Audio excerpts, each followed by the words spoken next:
E3 rundown, I suppose. I haven't really written anything down. I probably should have prepared something, like written down each conference and showcase to see what was cracking with each one. Um, as the title of the video is, remember when E3 used to be good? And E3 for me, I can only speak from. It's obviously I don't speak for anybody else. It's just me, but I think E3's been dying for a long, long time. It's almost like it's on life support at the moment. Um, this year's E3 has been extremely underwhelming. I don't think it's been as good as previous E3s. I mean, the past, E3 hasn't been good for the past, what, 4 to 5 years. Um,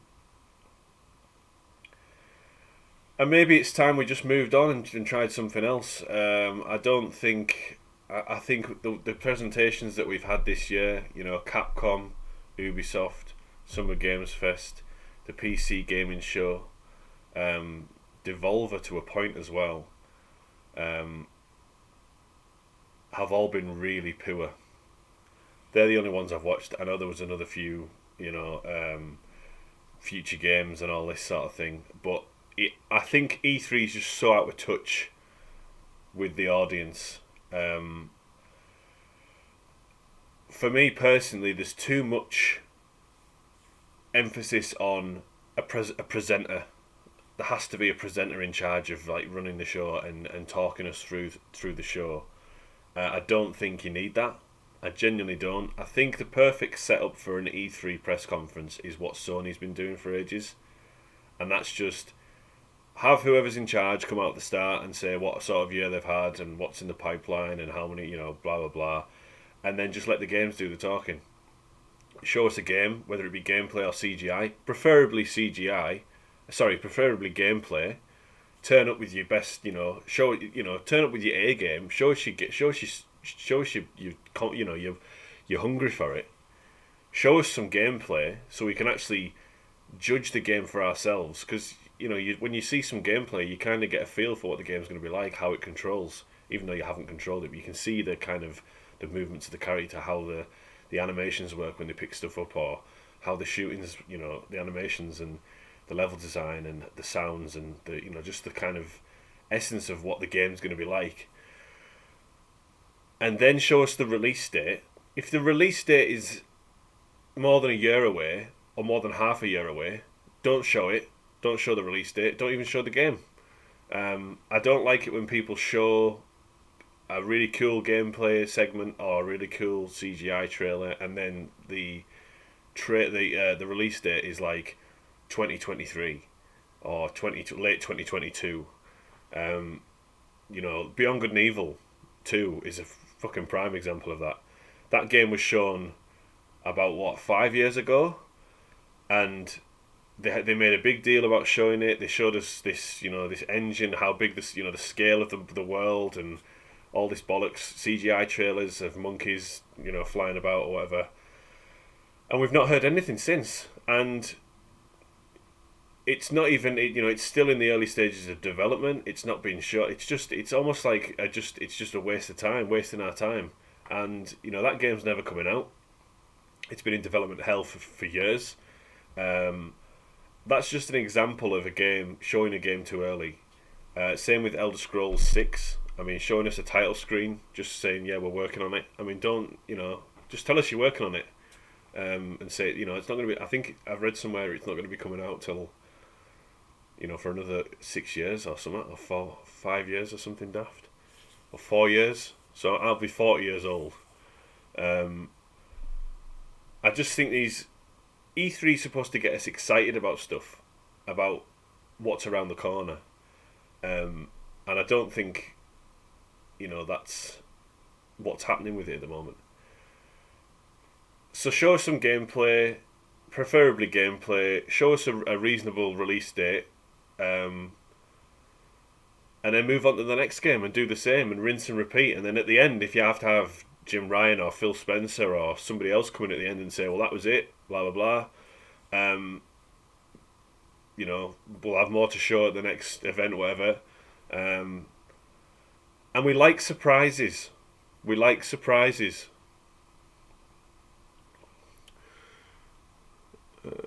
Admi Friend 1 says, hello, how are you doing? We're just talking about E3. Feel free to chip in. Hope you're well. We like surprises in E3. We like to we like things where, well, I like things where they go, and it's available now. This kind of, oh my god, fuck, it's out now. Or, this thing you can download now, it's available right now, or there's a demo available now.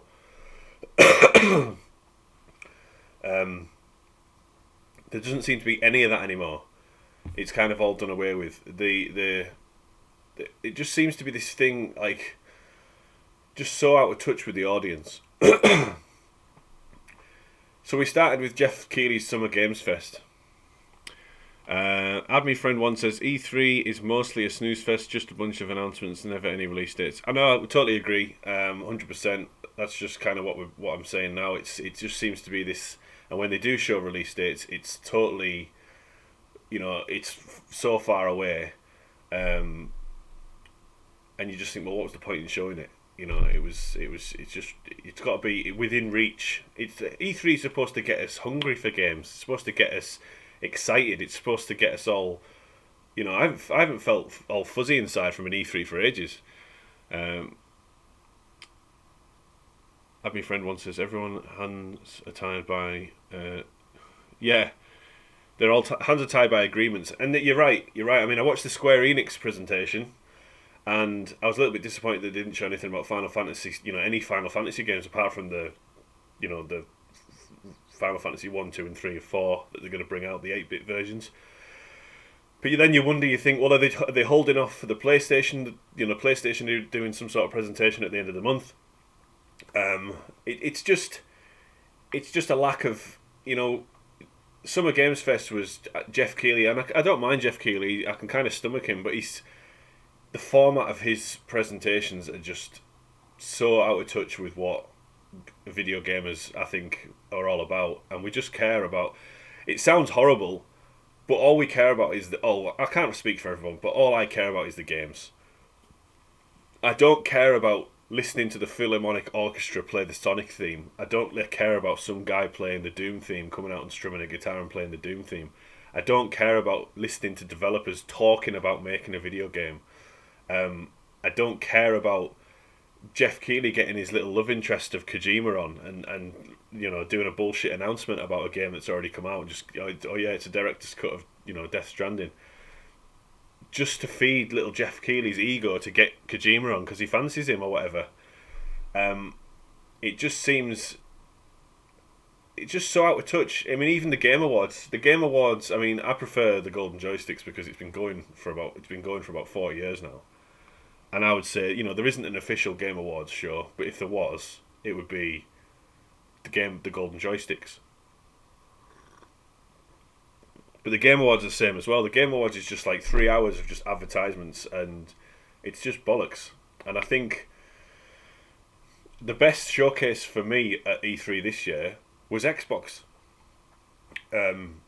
Xbox have really struggled to communicate with, from my opinion, really struggled to communicate with its audience for quite a while now. And this showcase that Xbox did was the first one where I actually thought, and it's okay to borrow things that work. So they've kind of borrowed from the playbook of Sony where they thought, right, we're just going to show game after game after game. And it was just game, Game Pass. Oh, it's coming to Game Pass. That was another thing. It was just Game Pass all the way through it, pretty much. And then to have, they kind of lost me when they started talking about Forza. I hate it when they've got people playing the video games that have clearly been given voice acting lines. And they're going, oh, I'm in the jungle. Oh, yeah, we're just on safari. And it's like, nobody talks like that. It's immersion breaking. It spoils it. It feels false. Admi Friend one says they should talk about really gives their bosses a hard on by talking about microtransaction, DLC, and cosmetics and season passes. Yeah, it's all marketed bollocks. I'm glad that you agree with me, to be honest with you, and I think most people do.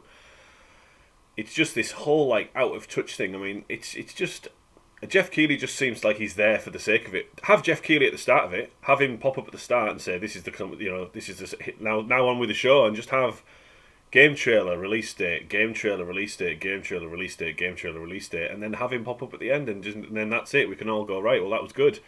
Everyone praises Sony for this setup that they have of just like having Jim Ryan come out at the start of it, and then he says, "Oh, well, let the games do the talking," and they do. And this isn't like pandering to Sony and being like, "Oh, Sony are amazing," because video games are amazing, and it seems like Xbox borrowed heavily from the Sony playbook, which is fine. If it works, it works. They kind of lost me when Forza was kind of there, and they were going. The developers were talking about Forza, and then they showed the gameplay of what they were just talking about, and it was like, just let the gameplay do the talking. Then they had 4 people playing it, and they were going around going, "Oh, this is the area, blah blah blah," and then people have got these bullshit voice lines going, "Oh, I'm gonna catch you, Dave," and all this shit, and it's just like it's false, it's fake, it doesn't sell me on the game, it's scripted. Nobody plays video games like that. It's bollocks. And Ubisoft was every single Ubisoft press conference as well. They're so out of touch. When they announced the Rainbow Six, whatever that was, the pandemic fucking DLC or whatever it was, they spent a good 20 minutes talking about it, and then they showed us a montage of the gameplay, and then they talked us through the gameplay, and it's like, just do that, just show us. Remember the days when they used to play, some guy came on stage with a controller, the lights went down, there was a spotlight on him, you could see his hands on the controller, so it was definitely him controlling. He didn't say a fucking word, and you just watched the gameplay. They were the glory days of E3 in my book. Just this kind of, just showing us what the game looked like, and I suppose you have to take everything that was shown, if there was any gameplay. I can't remember if there was any gameplay. There maybe was. There was some gameplay. You have to now say in the back of your head, well, does it look like that when it comes out? Is it going to look like that on the PS5, PS4, Xbox Series X? Or has it been showcased on a high-end PC? There's always that kind of... You've got to second-guess everything now with video games. It's a shame. It's a shame you can't just take it as, like, that's how it's going to look. It's like you have to take it with a pinch of salt now. I think today's the last day of E3. We've only got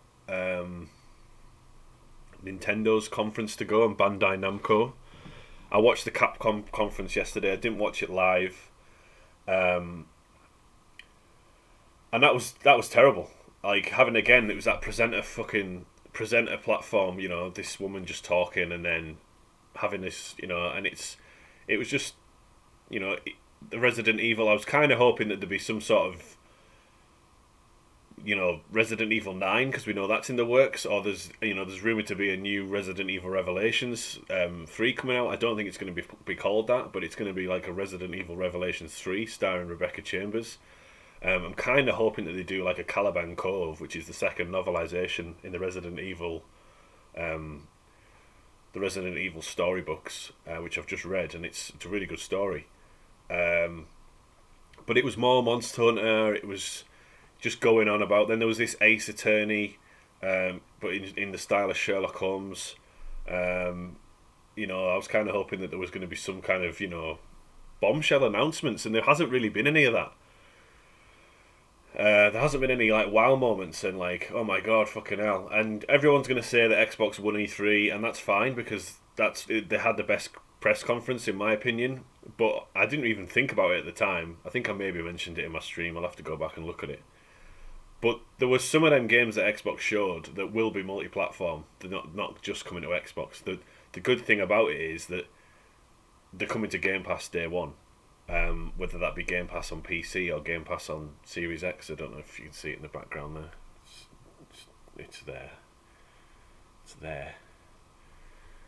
And there's the old PS5 there. Oh, there. And then the Switch is just hiding there. So we've got Nintendo left, and I don't really know what to expect from Nintendo. I do like Nintendo Directs. I must say as well, I do prefer...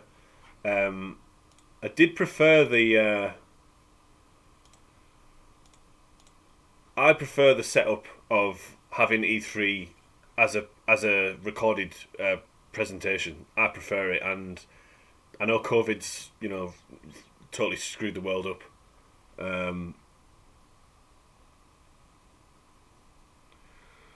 I have two 380s quick cons because PS4 always overheated. Yeah, the PS4 is I had a PS4 and then I upgraded to a PS4 Pro, but the PS4 was the sounds coming off that, and even coming off the sound coming off the PS4 Pro, it was like an Apache helicopter in the living room or a really strong hairdryer. But I like the setup. I know COVID's kind of ruined the world and we're getting through it, but I like the setup. I feel like it's a more personalised experience when you just turn on the press the press conference, and whoever, whether it be Jim Ryan, Phil Spencer, is talking to you as the gamer. I feel it's a bit more personal. My friend says, "LOL, Boeing designed the cooling." Yeah, they did. It was ridiculous. I mean, it was ridiculous. The noises coming off the PS4 and the PS4 Pro even. I mean, the PS5 is really quiet now. Anyone who says the PS5 is loud, you've either got a defective unit or you're just lying. And the Series X is probably quieter than the PS5, sorry. But I find that them coming into your living room in a more personalised kind of Nintendo Direct style is a very more personal. I don't particularly like this. I never like the E3 kind of like going on stage and you hear people in the crowd going "woo," all that bullshit. That was kind of irritating. The only reason that you want that is you want to hear the crowd pop. When PlayStation announced that you could, you could announce, you could play. They basically burned Xbox because Xbox fucked up, and they were like, "Yeah, you can play games, you can keep them forever or trade them to a friend," and then the whole fucking arena just went, "Way!" But aside from that, I prefer this setup of E3 where it's just like a personalised experience. But yeah, I mean, it's kind of. I don't think E3's good anymore. I think. And every year, like Jeff Keighley asks after his game show, he always asks for feedback, but never listens to it. Every single year, I've messaged him and said, "Not nasty. I'm never nasty on Twitter. I always try and put a smiley face at every single time that I've replied to somebody now, because on Twitter, there's no context, and somebody might read something that you've said in a nice way. They might read that in a negative way in their head and go, well, that sounded a bit, So I always put a smiley face at the end of my messages now. But he doesn't listen to feedback, I don't know about how anyone else feels about having musical performances. I just think I think it's totally unnecessary having like the Philharmonic Orchestra play the Mario theme, or having someone from Death Stranding come out and sing, or Metal Gear Solid, the guy, the girl who played Quiet coming out and just singing that song from Metal Gear. I think it's for his amusement rather than for ours. It's the point of the show where everybody mutes it and just talks over it, because it's just pointless. It's pointless. Abby friend once says they read it negatively because they know their product is terrible. Yeah, they do. That's correct. So I don't really know what to suggest for it. I mean, it just seems to be. It gets steadily worse, E3, and it's been on its last legs, I think, for a while now. Sony haven't been to an E3 for 3 or 4 years. Last year nobody was at it, and I just kind of feel if everyone does their own thing. I mean, who's E3 for now? I booked it off work. I actually booked it off work. I booked E3 off work, and I wish I'd never bothered now. Although it was nice to have a weekend off because I always work weekends. But I don't know. I don't know where E3's going. I don't know who. I think probably the worst conference I thought was, and I never watched it before, was the PC Gamer conference. And the only reason I watched it is because I've just bought a pretty awesome gaming PC. But that was the worst one. That was the worst one. It was terrible. Three presenters pretending to be on a spaceship, talking to a fucking robot. It was like something off like a kid's TV. Um, Excuse me. It was bad. It was really bad. Um, and then I think Ubisoft was one of the worst as well. Capcom was pretty bad. Capcom was 25 minutes. 25 minutes of like nothing. Absolutely nothing. Basically just said, yeah, we're working on some Resident Evil DLC, Resident Evil Village DLC. The Resident Evil multiplayer game that we've developed alongside Resident Evil Village, that's also coming. That's out next month. But you've been able to download it when you downloaded Resident Evil Village. I really wish Capcom wouldn't stop making a Resident Evil game whilst adding some bullshit multiplayer game on the side of it. Stop developing that alongside that. Focus on the main game and forget. There was that Resident Evil Resistance, which was shit. This one looks terrible as well. Add me friend one says, you seem very interested in games. Sorry to hear your disappointment. You know all these names and such. I'd say I'm just as invested as I mean, I would say I don't know really. I mean, there's different types of gamers. There's I've got friends that just play Call of Duty every year, and they're kind of, I would suppose they're kind of casual gamers. There's people that, my girlfriend plays. She plays Assassin's Creed every year. That's the only game she plays. But I've been playing video games since I was 5 years old, and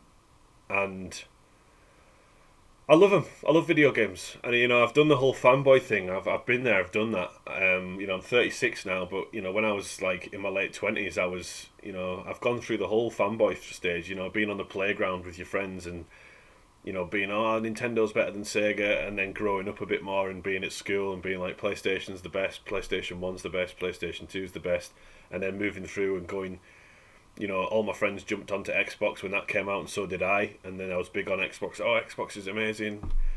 But then you kind of grow up. Well, some people grow up, some people don't. There's people my age and older that still like to, still be like, Xbox is the best. And I just kind of think, it's one of them things. If I bought a Nintendo Switch, I had a PS4, or was it a Wii U? I had a Wii U, I had a PS4, and I had a Xbox, Xbox One. Oh no, was it? Yeah, it was a PS4, Xbox One. Yeah, and I had all three, and I just love this notion of going like, I just loved the idea of being able to play some Mario Kart and jump onto Mario Kart and play some Zelda, and then if I got bored of that, I could jump on and play some Horizon or play some Horizon. I'll get to your question in a minute, mate. Play some Horizon or some Detroit or some PlayStation exclusives, and then being able to jump onto Xbox and play some Halo and Gears. So I've kind of stuck with that notion of having all three systems when I can, just so I can play all three, and just because just gaming's amazing. It's a switch off from reality, and it just lets you just be these awesome characters. Abby friend one says, your PC game on your RTX 3080. My PC stats. Let's just have a quick look.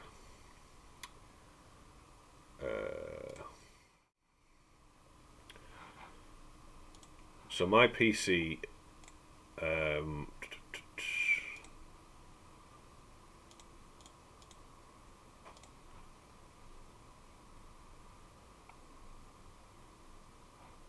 Yeah, my PC is.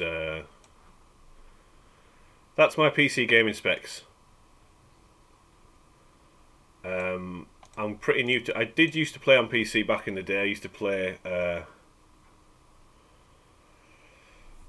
games like Sam and Max, point and click games, Leisure Suit Larry, Unreal, Quake, Baldur's Gate, Diablo, and then I kind of drifted away and all. I've always stuck with consoles, but it's got an AMD Ryzen 9, which is one of the top processors at the moment. It's got 16 cores, 3.4 gigahertz slash 4.9.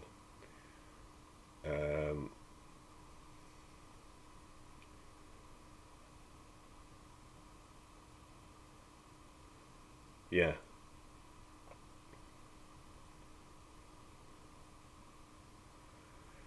No, I don't work at AMD. I was actually looking. I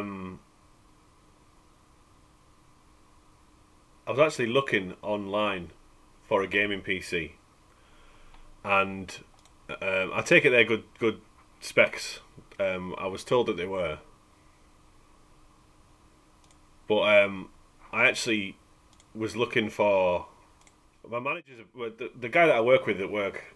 He's big on PC gaming. Excuse me, and he was saying about graphics cards, and he was talking me through it. And there's one that's better than the one I've got. It's like the GTX, the one that nobody can find, the GTX 3090 or whatever it's called.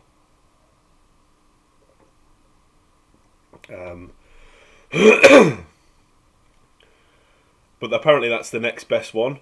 So I was kind of looking at that, and I looked on the website, and I ordered it. It cost me a lot of money, and that was just for the tower itself cost a lot of money. I'm not going to say how much because I don't want to come across like I'm being arrogant.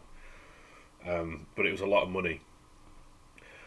But I was told it's like an investment. Think of PC gaming as an investment, and if you get a decent one, you don't have to touch it or tinker with it for a good 4 or 5 years. Off Canada says hello, how are you? Can I be your hater? I mean, if you want to be, I don't particularly want any haters, but I suppose if you want to be a hater, I prefer it if you're just like nice and. But if you want to be a hater, I suppose you can be a hater. I'll start you off. I'm bald, so there's something to take the piss out of me of. Um, my friend one says I paid 150 for my PC tower a while. It's white.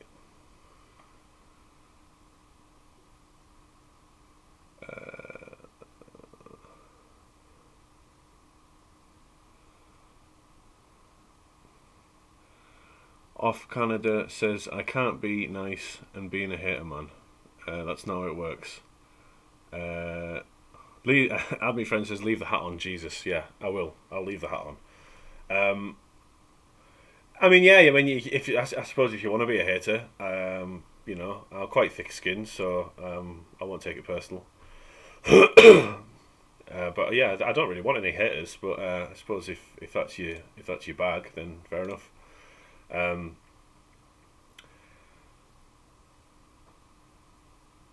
but yeah, my boss was saying like you should take the time to invest in your PC, and you won't have to like open it up and play about with it and replace graphic cards and replace kind of innards and outwards for a while. So I ordered it, and then I got the monitor.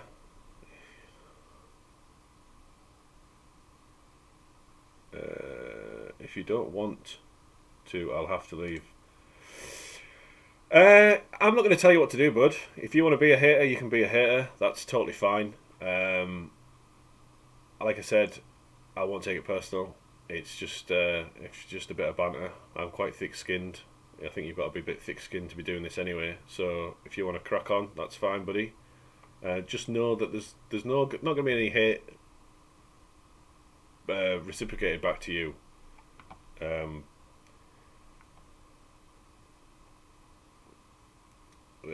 My friend one says I dropped $3,000 on my PC build.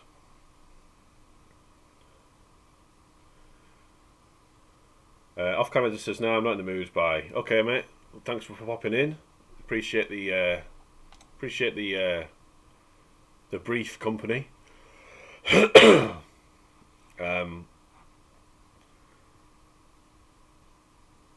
So yeah, I mean, $3,000. Yeah, I mean that was kind of the figure that my boss was saying about you have to, if you want a decent one, that's kind of the buy-in of where you want to be, and it's not far. Well, yeah, it was a lot of money. It was mine was just over three. If we're gonna start talking numbers, and that was just for the GP, the tower itself. Obviously, then I had to get a monitor, keyboard, mouse, and all that jazz. But yeah, but I'm really happy with it. What I find really fascinating about PC gaming, and I've only had a PC for a week, mind, is just how you can turn up graphics. You can turn the graphic. I downloaded where it really where the penny dropped for me was when I downloaded Battlefield 4. Downloaded Battlefield 4 off Steam. Downloaded Battlefield 4 and then started playing it, and then turned the resolution up and turned the settings up to ultra, and I was just totally blown away with, like, it just looked like a new game. It was insane. Abby Friend says, depends though. It's nice having the bells and whistles since we're home all day due to COVID. Yeah, it is. I mean, that's the beauty of it, isn't it? I mean, I'm one of these people that I wanted the best thing I could afford.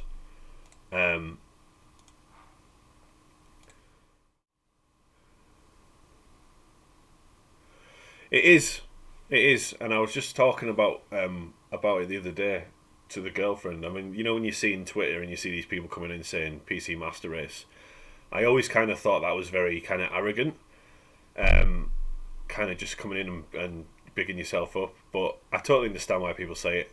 I don't think I'm ever going to say it, but I'm really impressed with just how good the graphics are. Totally shits on anything the PS5's put out, and totally shits, you know, it's insane. I also don't see the point in having a Series X now. I think because I've got Game Pass Ultimate on my Series X, and it now carries over to my PC. So I think the girlfriend's going to get the Series X because she wants to play Sea of Thieves. Because she seen me playing it one day, and it was one of them games that she kind of wanted to give a go. But I'm really impressed with it. And like I say, when I was playing Battlefield, I was just like totally blown away, and I was like, well, what else looks good? So I downloaded Dead Space. I love horror games.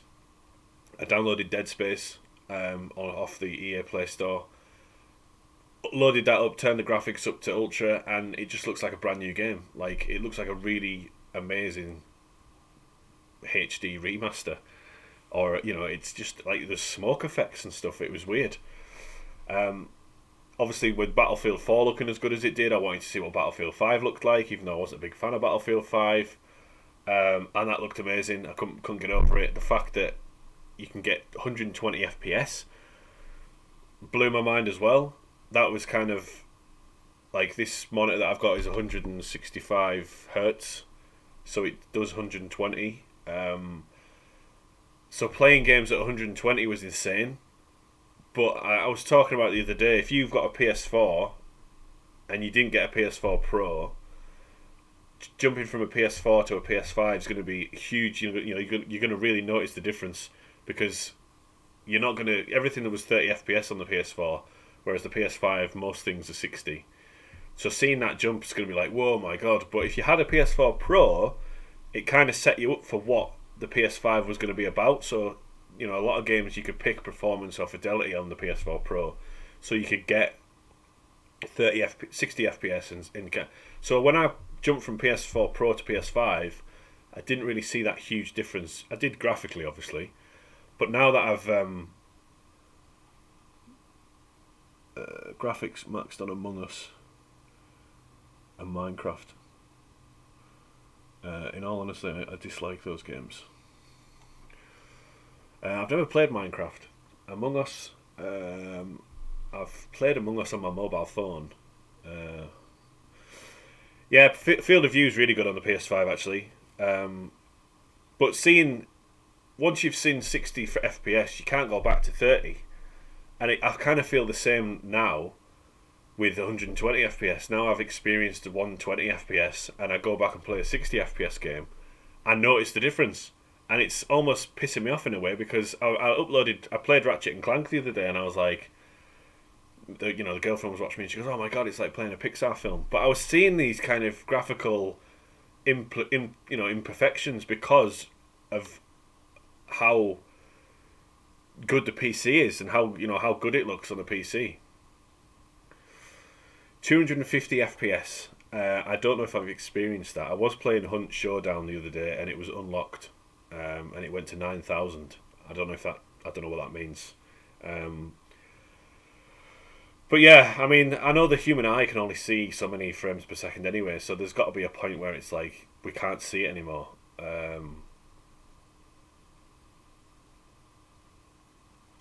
It's a 69 XT though. I mean, yeah, I just whacked everything up on ultra, so I mean, my monitor does tell me what the FPS is um, usually rocking, but it's all there. It's all. I'm not. It's all in there.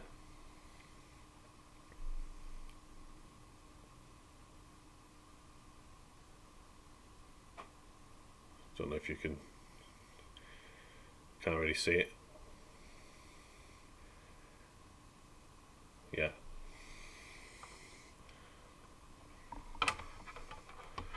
So yeah, it's good. I'm happy with it. I'm happy with it. Really happy with it actually. My eyes have been opened. Um, so so yeah, I mean, there's a few games that I'm looking at. There's I want to play that Black Mesa, which is like a remake of like a fan remake of Half-Life One. Looks really good. Um, Phantasmaphobia is a game that I've been looking at as well. I just can't. I just can't get over how good these games, like how cheap these games are. Apparently, Steam has a sale, like a few sales every year, and they're supposed to just really drop the price on games, which I'm looking forward to seeing as well. But there's games like Total War, Warhammer that I'm looking for, like them kind of games that I really like. I'm actually quite tempted to get Cyberpunk as well and play it on PC and just whack that up to everything ultra. Um, we actually got a follower yesterday, which I haven't shouted out, which I wasn't expecting. So the OG Potter followed yesterday, so thanks for the follow there.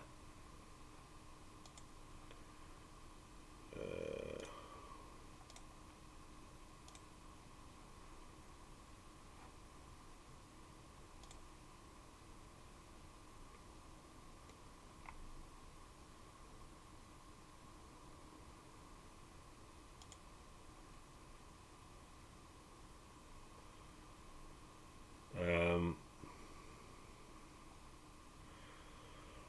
and that's it. That's it. So I'm going to end this here. Probably going to take a 2 minute break, and then we're going to jump on and play some streaming, do some streaming. Just want to end this stream and put this up for the YouTube channel. Just want to say thank you to Add Me Friend One for popping in and keep me company. Also for of Canada for coming in and asking me to be if he can be a hater, which I thought was weird. Probably have some personal issues there to sort out. So we're going to take a little bit of a break, maybe about 5 minutes, and then we'll jump on and play some sort of game. I don't know what we're going to play, but we'll play something. So just wanted to jump on and talk a little bit about E3. Thoughts on that. Really pleased that we've got some people in the chat going. I'd love it if people considered giving a follow. That would really help out the channel on Twitch. Or subscription on YouTube. You don't have to, obviously. I don't particularly like asking people to follow. If people are going to do it, they'll do it. And we'll see you again on the next video. So all the best and take care of yourselves.